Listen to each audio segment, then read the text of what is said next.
এ ভাই নইম, যখনই দেখি তুই শুধু ব্যাগ থেকে নিয়ে চলে আসিস। আমি বলেছি না ঘুরতে যাবো, তখন শুধু ব্যাগ থেকে কেনে নিয়ে আসিস। আমি বলেছি তুই মানা করেছিস, সব করিস না ভাই। প্লিজ ব্যাগটাকে সবসময় নিয়ে যাওয়ার দরকার নেই, ইম্পর্টেন্ট নয়। ব্যাগে জানিস তুই কি আছে আমার ব্যাগের মধ্যে? আমি বুঝতে জানিস পারছি তুই ব্যাগে কি আছে? ইম্পর্টেন্ট নয়, চল বারবার ব্যাগটা তোকে ইম্পর্টেন্ট। ব্যাগে আজকে দেখাচ্ছি আমি কি আছে। কি আছে কই দেখা। সবসময় ব্যাগটাকে নিয়ে চলে আসিস, ভাবছিস যে আমি শোন, বিশাল বড় আমি ভাই gentleman। মিডল ক্লাস থেকে বিলং করে এমন কিছু আমি আমার বুঝতে নেই, পারি, ঠিক আমি আছে? সব জানি। সবকিছু তো এখানে ব্রাউন ব্রেড, হ্যাঁ ঠিক আছে? এটা তুই পিনাট বাটার লাগিয়ে অনেক কিছুর সাথে খেতে পারবি ডায়েটের। এখানে আছে চিকেন, ঠিক আছে? এটা হচ্ছে জলের বোতল, আর এটা হচ্ছে তাওয়াল, যেটা সবসময় ক্যারি করতে হয়। তো এইসব নিয়ে আমি ঘুরি, তুই কি জানিস না?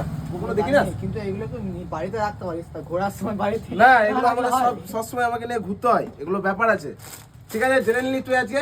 আমি জানলাম, বুঝতে পারছি, কিন্তু ব্যাগটা সবসময় নিয়ে আসিস না, ব্যাগটা ইম্পর্টেন্ট নয়। ঠিক আছে, চল। আমি বুঝতে পারছি তুই জিম করছিস, সেজন্য তুই এগুলো রাখছিস তো। হ্যাঁ, আমাকে এগুলো নিয়ে ঘুরতে হয়, তুই তো জানিস সব। গুড গুড গুড ভাই, সবাই এরকম এরকম এরকম তৈরি হও, এরকম তৈরি হও, লোহার তৈরি হও। ঠিক আছে, হ্যাঁ। Thank you.